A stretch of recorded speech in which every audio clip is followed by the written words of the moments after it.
September 28th, I believe, 2019. Here we are back in the greenhouse again. Oh, the greenhouse is so versatile. You can grow things, you can dry things, you can hide from winter storms, you can extract honey. It's great. So I went through, I wetted everything down to make sure there's no dust.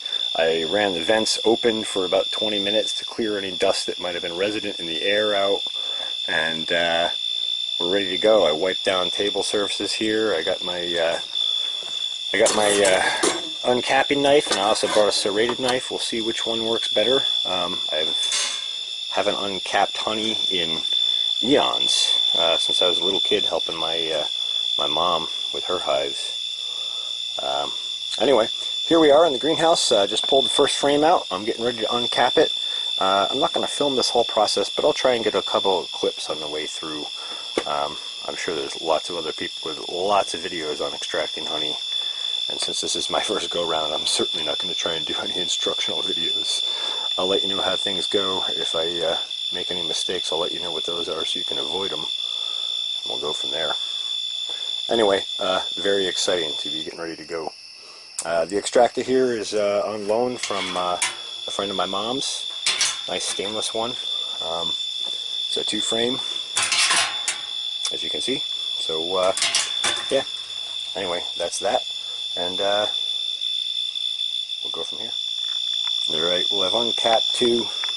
One's in the spinner on the other side. Just uncapped this one. And I figured before I got deep in the stickiest of the ickiest sticky, I would get a shot of uncapped. It is some beautiful stuff, and they made some really nice uniform combs. So this is uncapping really easily so far. So that's really encouraging. Onward. Alright, well, did 2 frames. That's what it basically looks like. You can see I've missed a few spots. I went back and broke a couple of those spots off. The first round I went a little too fast on the RPMs. I put a little too much force on it, and it kind of cracked it in a little bit. So I won't spin as fast on the first spin from now on. So we don't have that, because it made it a little difficult to uncap. But so that's comb going back. We'll might do one more spin on that, but probably not. I'll probably just put that back out and let the bees rob back to the hive. Anyway, that is that. Well, that's 4 frames uncapped, both sides, and spun, and pouring out of the honey gate. Oh, that is beautiful. And through a screen and into the big honey bucket. And then, of course, we'll jar it all off later. I got some nice honey jars over at Hudson Valley Bee Supply. By the way, let me throw a shout out to those guys. I was just over there the other day. I got some jars. I got this honey bucket. And I talked with Megan and Charlie. And really nice people.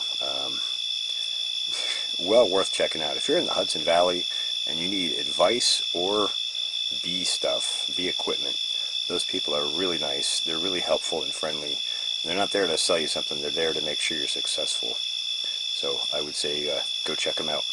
Good people. Anyway, the honey is coming along. Very exciting. Very exciting. We are very excited, boys. Very excited. Okay, I'm into the 5th and 6th frames at this point. I'm getting this down a little better, I think. Getting better at clearing, getting used to the extractor and how to use that to extract honey and not damage the comb. Advice I would say for beginners would be start slow. I'd uncap both sides, start the extractor slow, and just come up real slow and let it spin out a little bit, and get most of the weight out of the one side, then flip, get most of the weight out of the other side, and then go ahead and start accelerating speeds to get the remainder stuff out. That takes a lot of the weight off of the comb, and I think that helps because These, when I've done that, haven't done that sag and fracture thing that is no good. So that'd be something I learned so far. I mean, I kind of inherently knew that, I guess, but now I really know. Anyway, I'm pretty happy with that. I may go back and do another spin on these, but overall, we got most of it out. There's a pretty good amount of honey down there in the bottom. I don't know how well you can see that, but we filled a good chunk of this bucket already. This is only the first 4 frames, and I didn't get everything out of the extractor. So like 1.5 gallons, I would say, just in that. So I'm happy so far. The flavor of this dark honey is really, really nice. Really delicious stuff. So I like that as well. Take a look at this one. Oh, this one, yeah, I think I will flip that the other way now, like that, and maybe just run one more quick run to see if I can scare out the stuff that was blocked in by the basket brace. Anyway, carry on. Well, I didn't even get those last 2 frames totally spun out before we ran her aground and got her honey bound in there. So I had to stop and drain off some so I can finish the spin. So here we are, streaming away. It's beautiful stuff. Pardon my cigarette smoke. I was sitting here like watching it pour through the basket and into the bucket, and awed at how much that comes out from those frames. It doesn't seem like that much volume is there, but boy, it sure is. That's awesome. And just marveling at the fact that that is all concentrated flower nectar. That thousands of insects collected that from individual flowers and put it into those little wax barrels we call combs and dehydrated it down to this sticky, sweet, syrupy treat. Really, truly amazing. Nature is amazing. Anyway, really enjoying this. The process isn't bad, and like I said, I got the uncapping down pretty good. I watched a video just before I came out, kind of as a brush up. As one guy was talking about using a serrated knife. So I got the uncapper. That was my great-grandfather's uncapper. But I didn't want to expose the honey and the wax to high temperatures. I really want to keep the raw honey. And so I figure if you're heating the knife and running down the honey, you're running a hot knife down the honey. So now you're adding heat. So I decided to try the serrated knife, and actually that works really well. And you can really surgically remove stuff where those combs aren't quite even or aligned. You can get into those little weird holes and corners sometimes that happen with a serrated knife. So that'd be what I say to use until I find something better, or build a machine that's better, but I don't know. The one other tool I think I want to pick up, and if you want to check it out, you should check out Frederick Dunn's YouTube channel. He's got a video reviewing it. It's like a little comb tool for for getting the weird spots, and he said that works really, really well. So I may pick one of those up for hitting those little tricky spots. But so far, this works pretty well. Pretty happy with it. Very much looking forward to rendering the wax down and making some solves and I don't know, seeing what else we can come up with. Yeah, pretty exciting. All right, onward. Alrighty. Well, we got the one 8-frame super done. I'm leaving the 8 frames and mediums. I'll do those probably tomorrow night because it's almost 3 a.m. and didn't get started as early as I wanted today, but I caught up with a friend I haven't seen in a while. It was great to see her, so it's all good. So tomorrow I'll finish extracting that. I got most of the dark stuff out of the deep super, out of the extractor. There's probably a little bit of residue in there. I put the garbage bag over it to seal it up so we don't have any robbing. And this I'm going to take back inside with me. You can see I didn't get all of the drain out of the cappings yet, so there's a little bit more to collect. But exception of that, we got I would say close to 4 gallons there of really beautiful, dark, super sweet, and multi-flavored honey. Wonderful stuff. So we made out good. I'm very happy for my first season keeping bees. And there's still more to come out of that medium super. And then I haven't determined if I'm going to keep that other super that's comb honey. I might just crush that and drain it out, or I might keep it as comb honey, but we'll see. But I can always do that later in the season. I just wanted to get some out. I think I'm going to put some of this into glass jars before I call it a night, though. Anyway, we'll see if I get to that or not. Got a few cleanup things to do here. And I guess I'll pick it up in the next part of this video. So, onward. So here we are in the greenhouse the next day. There's honeybees everywhere in here, all coming in and robbing the little bits of honey that are on things. This is why we put the covers back on everything. We make sure they can't get in to rob. That's why we cover things in plastic, so they can't get in to rob, because they are all over the place. Look at these guys. They found a little bit of honey in that cover, and they're all over it, and they're trying to get in that seam there, but that super is sitting flush with the other cover, so they're not going to get under that into the supers that are in there. But that's why you got to go anti-rob during the daytime, and that's why I'm doing my extraction at night, because I don't have a good, clean, sterile place to do extraction inside. So we're doing it out here. Hey, get off my shoulder. The honeybee landing on my shoulder. Anyway, just thought I'd show a quick shot of that. And I pulled everything from that deep super in last night in the bucket. I weighed it 43.5 pounds out of the one super. So that's pretty good. And there would have been more in there, but I've been robbing a spoonful out here and there for a cup of coffee, and I robbed about a half a frame out of that. So, alright, that's that. We'll carry on later. September 29th, I believe. Extreme activity. Goldenrod, some is still open, some is going by. You can see it's kind of finishing out, but there's some that's still in full bloom. And the aster is in full bloom everywhere, and they're working that heavy, so that's good. Of course, but the main reason I brought you out here was to show you the deep super that I extracted last night. I put back out for these guys to rob back off of, and they are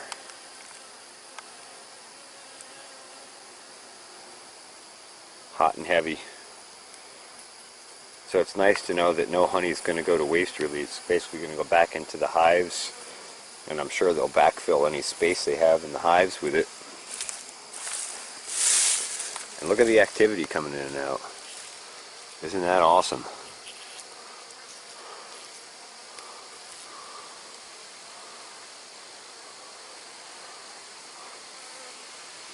Looks like they're stripping some of that wax out too, so I probably will pull this back in tonight and inspect and see if there's any honey residue left in it, and if not, then we'll pack it away so they don't rip down any more wax. Interesting, that's a lot of wax sitting here that they've stripped out. Anyway, just an update. I just got to get one more shot of the activity coming back in here. It's a tremendous amount of traffic. They are really just rocking, and look how much pollen these guys are bringing back. Just loaded with pollen.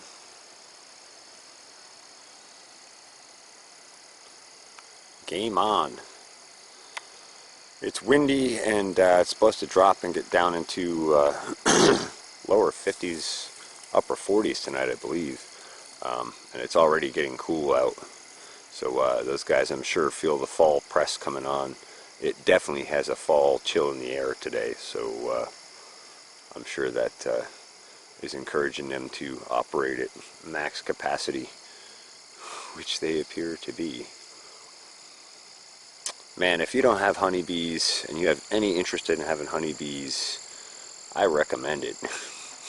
It's an awesome thing, and they're really an interesting creature to study and watch.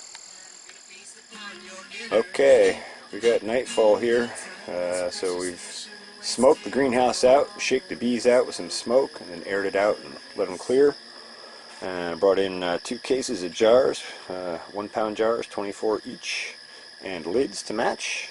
And I brought in the first deep frame because I don't have any more honey buckets at the moment, so I gotta clear this bucket before I can spin off the next round.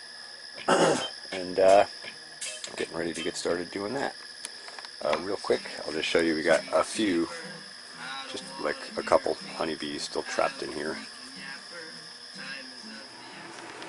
Okay, so bottom case is full, top case is nearly full, except for the 3 flip jars you see, bringing us to a total of 43.5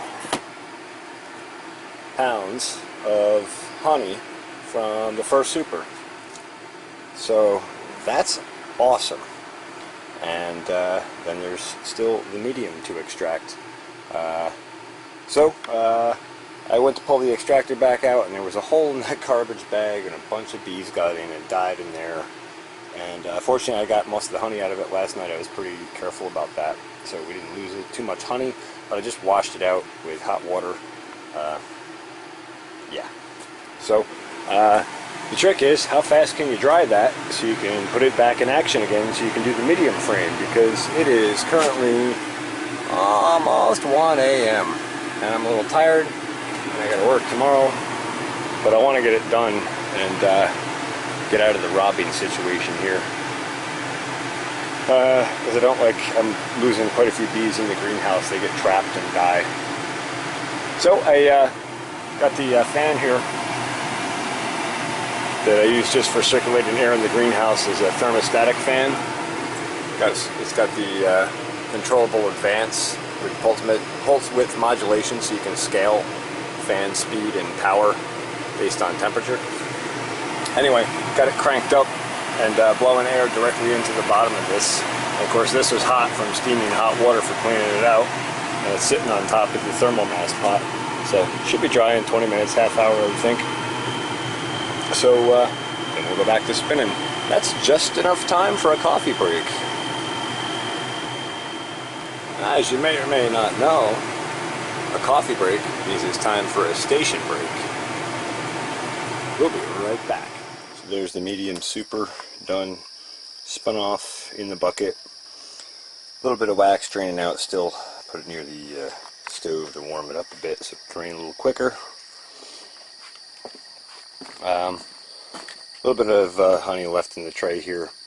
Just going to cap that for now and anti-rob seal it.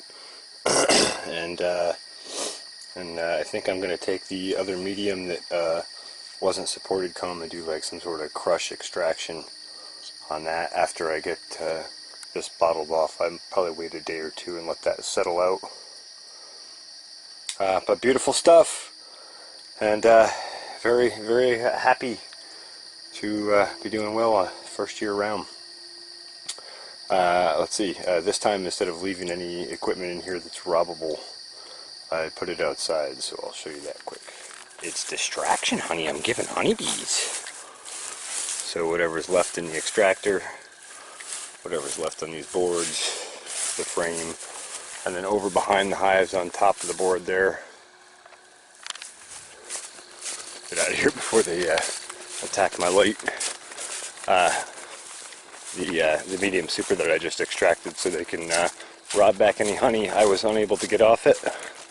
And then hopefully they'll fill that last super on the right hand hive up with some of that, and we can get that off and get on to mite testing and closing up the season and some back feeding if necessary. Alright, that's it for tonight. It's almost 4 in the morning. I'm tired and hungry. Thanks for watching. So the next day here, about 2 in the afternoon or so, honeybees are trying to get to that to rob it. That's why it's all wrapped up so they can't. But they're cleaning up every last little bit that they find. And it looks like, actually looks like they're fighting here. Like they're fighting over something. Which is weird.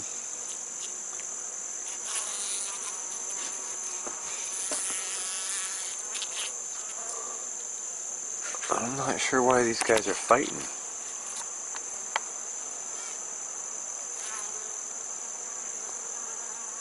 Oh, I'm glad that's over. I don't want to see them fighting over anything. Anyway, so they're coming in, robbing out whatever, you know, little bits and drops are here in residue.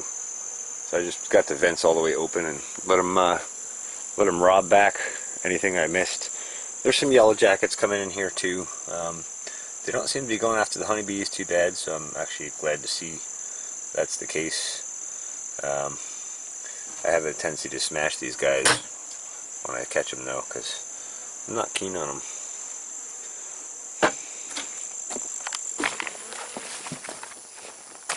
They're kind of like the thief of the bee world. Looks like they're basically done robbing these out, so that's good.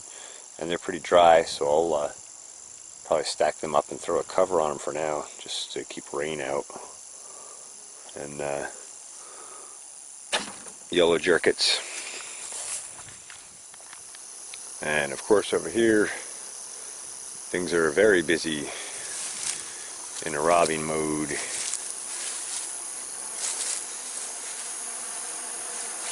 They are robbing very heavily out of the extractor. And I see quite a few yellow jackets coming in out of here as well, which I don't like to see that close to the beehives, but the traffic in and out of the hives tells me that they're a very strong colony. I think they're probably pretty well up to defending it, and I think the yellow jackets are more interested in robbing the accessible honey than they are in messing with the bees at the moment. But good to see all that not going to waste. And they're cleaning these up also.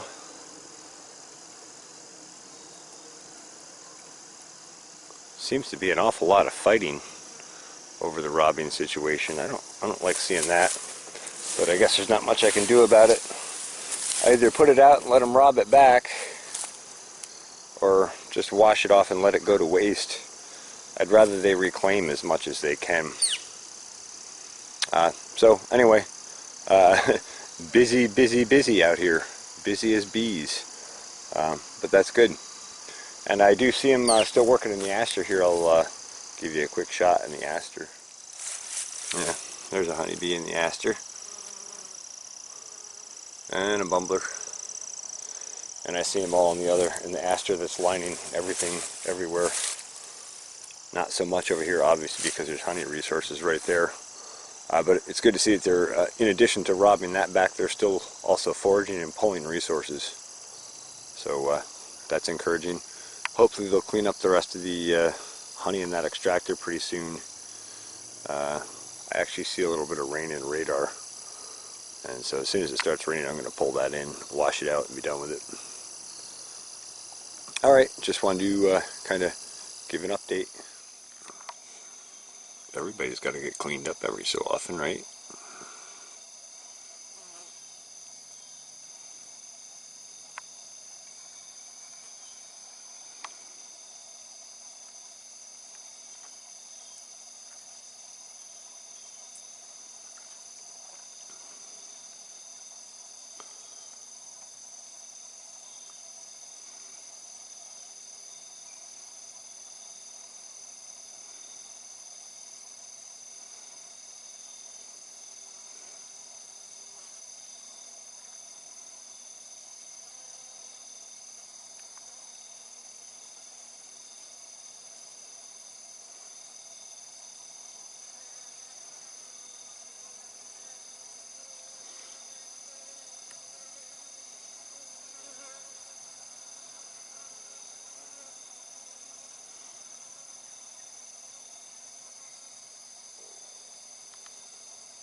I guess there's nothing like a nice loving tongue bath to get the honey off.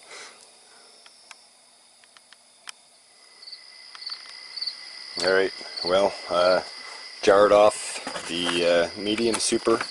That's a lighter amber. Beautiful stuff. That was the last couple jars, so some air and wax. It hasn't risen to the top of that yet.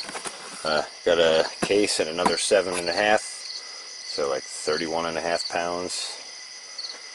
And got this medium or shallow super out that didn't have the full frames. Been pulling the combs out and, you know, cutting them off and just chopping them up.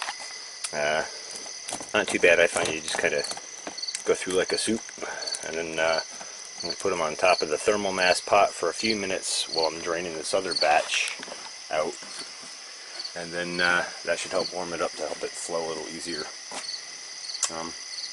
Anyway, honey processing is going along well. Hoping the bees are filling up that last big deep super for later in the month. Anyway, carry on. Well, that's all chopped up. One last frame to do. I don't want to overflow, so I'll wait and do that next. Got into the stove here warming up a bit, but once again the thermal mass tank saves the day. Grabbed another chafing dish, and I'm going to pour some hot water in it.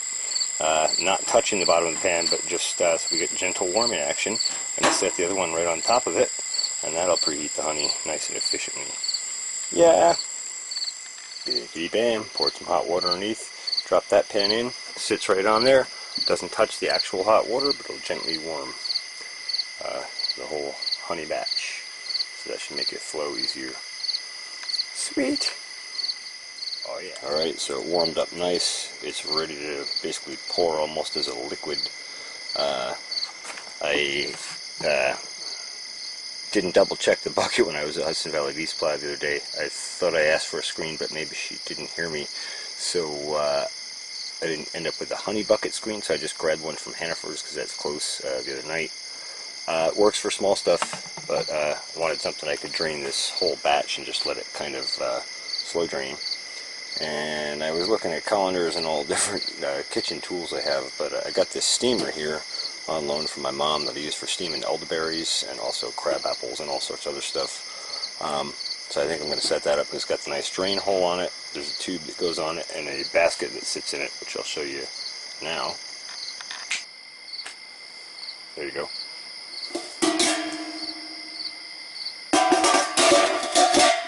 And then of course there's a nice lid that goes on it. There you go. Bang.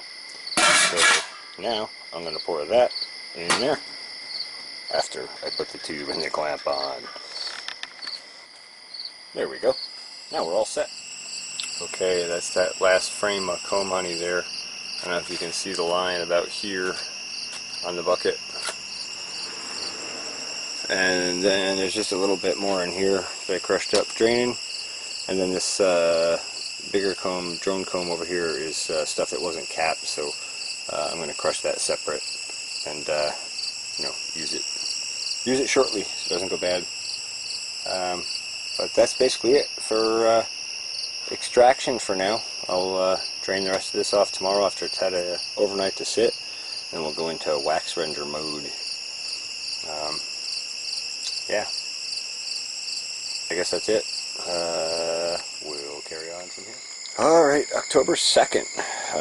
Drained overnight as much as I could out of this, and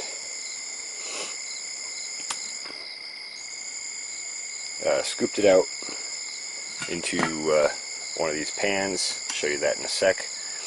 And I guess I'll show you inside of this quick. I don't know how Yellow Jackets got inside of this. I really don't. This seam is seemingly too tight for them. So yeah, strange. Anyway, I'm going to drain the honey out and then get rid of the Yellow Jackets. Kind of annoying. I should have brought it inside, but you know. Alright, let's take a look at the remaining wax and honey. Sorry, I don't have my headlight on yet.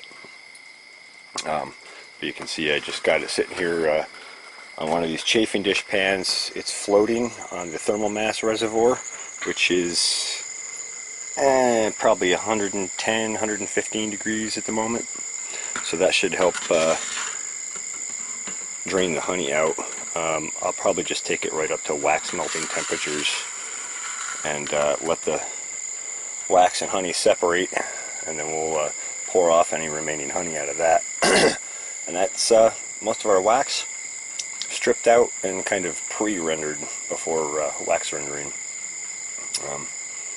Yeah, that's it for now. Carry on.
October 3rd, cold and rainy, low 50s and raining.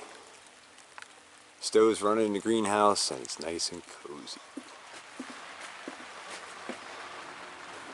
The last bit of honey and wax draining out. I did like a partial render on that pan the other night, and just letting the rest of it drain out nice and slow. And then we'll take whatever wax is left over and we'll go into a stainless pan. We'll bring the thermal mass up to a good temperature for rendering wax, and we'll give it a cook overnight. Yeah, pretty exciting to be finishing that up.